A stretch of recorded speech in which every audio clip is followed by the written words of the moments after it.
Welcome to the Depth Dive. Today we're plunging into a really foundational document. It's titled God's Love and Salvation, John 3.16 and Romans 5.8. Right. Very well-known verses. Exactly. And our mission really with this deep dive is to pull out the profound insights and honestly some claims in there that might surprise you. They come from these core Christian texts. We want to explore what they really say about divine love and what that actually means for all of us, for humanity. Yeah, what are the implications?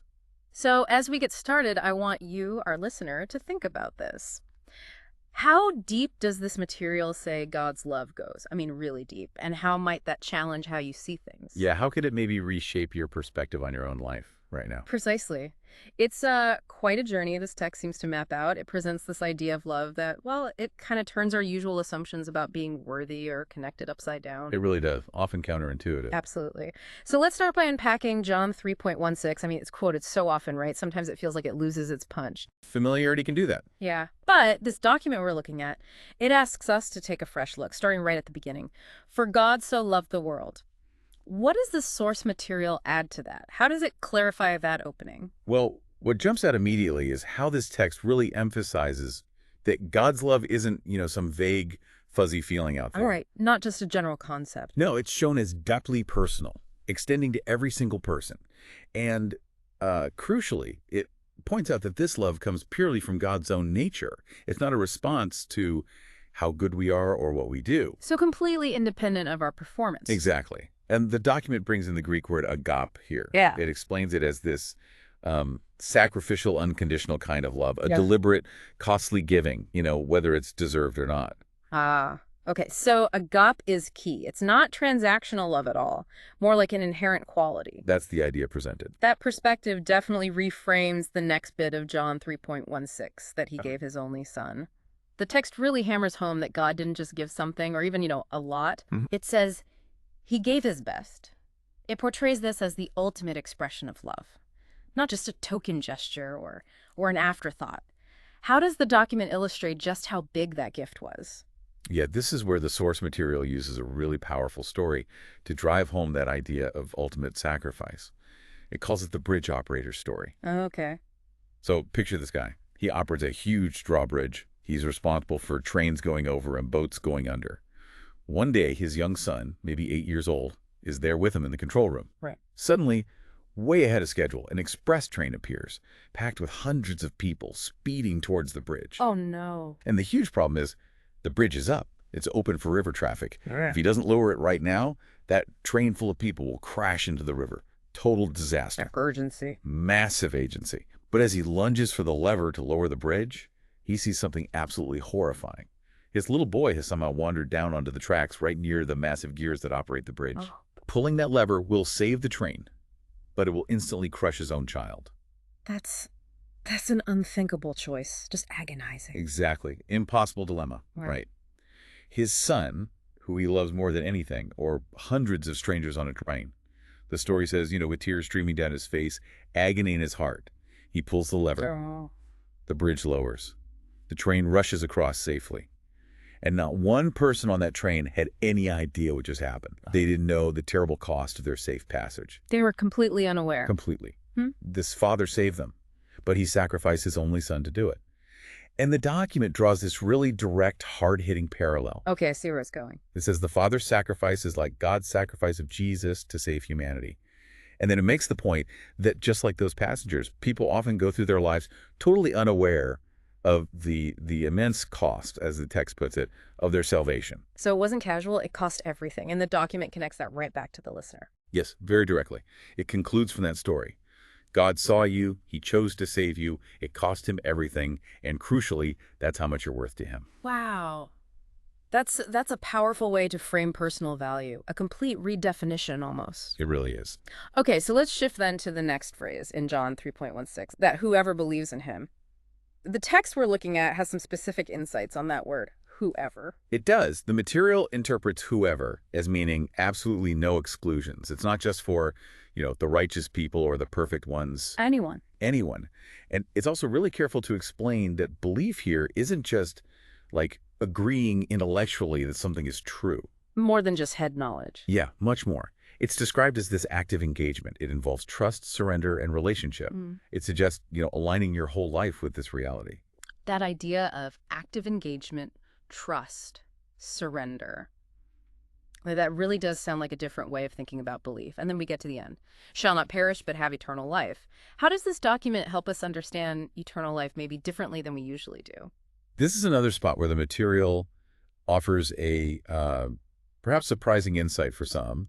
It explains that eternal life isn't only about going to heaven when you die. Okay. It explicitly says it includes a present-day reality, an experience now of peace, purpose, and the presence of God today. So it starts now, not just something you wait for. Exactly.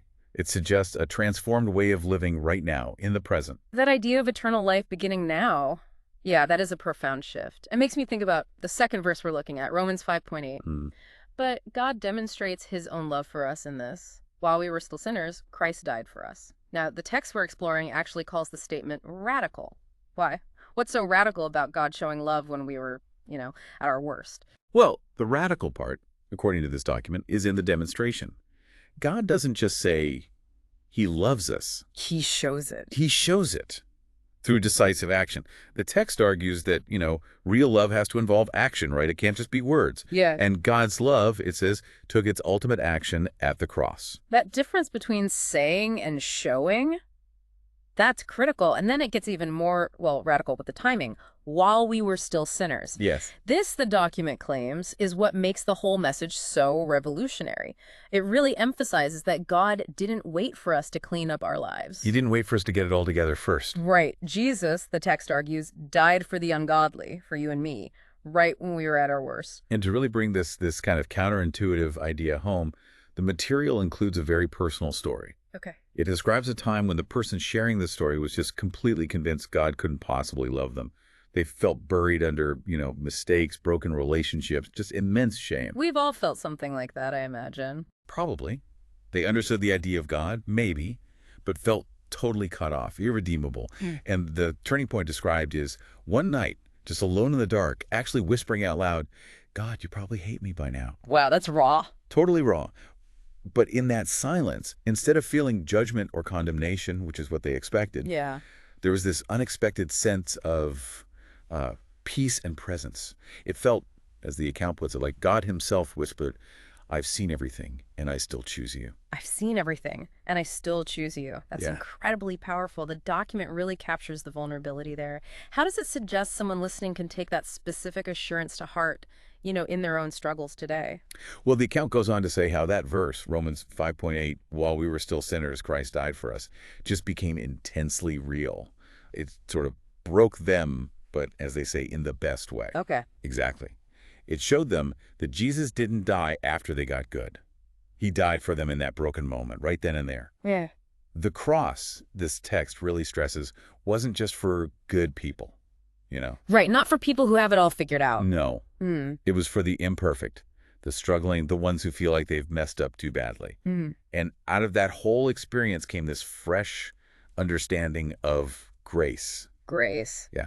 Defined as not deserved, not earned, just given because he loves me at my worst.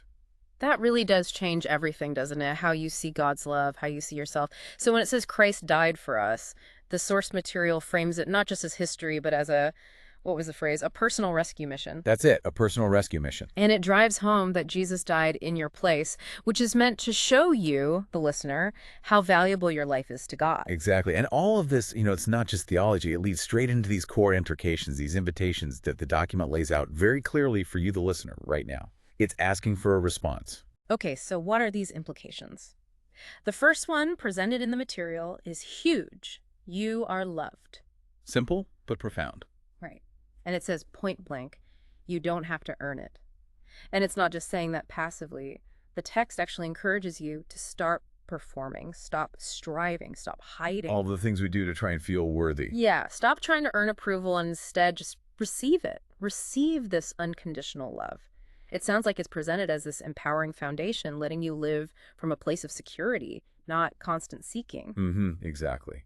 Then building on that, the second big invitation is you are invited. Invited to what?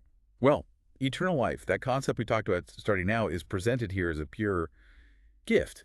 But like any gift, right, you have to actually accept it. You have to take it. You have to be willing to, as the text says, open your hands and receive it. And it makes it clear this isn't about joining a religion in the sense of just rules and rituals.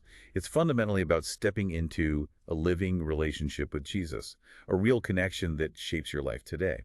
A relationship, not just religion. Got it. And the third implication. The third one is really a call to action. You can respond today. Right now. Right now. It's framed as an ongoing invitation. According to the document, it's an invitation to surrender your life to Jesus. Maybe that's for the very first time for someone listening. Or maybe a recommitment. Or, yeah, for those who already believe, it's presented as this powerful reminder of your identity. You are loved and saved by grace. It's urging you to really live from that secure place, that foundation. Okay.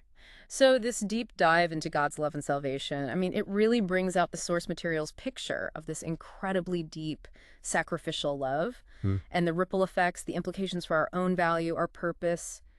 It's quite something. It really is. It definitely challenges how we might typically perceive our own worth. And, you know, the document we've been digging into, it really emphasizes that your value, your worth, is measured by this seemingly infinite cost the sacrifice described. Yeah. And that this eternal life isn't just pie in the sky, but offers peace, purpose, and presence of God today. Right. Here and now benefits. Which leads to, I think, a really interesting question to ponder. If this kind of unearned, totally unconditional love is actually available, just like the source describes, well, how might truly grasping that, internalizing that concept, fundamentally change how you view yourself? How might it alter your perspective on your daily struggles, maybe even how you see the very fabric of existence? And this is interesting, regardless of any specific belief system you hold. Yeah. Just pondering the implications of such a love being real.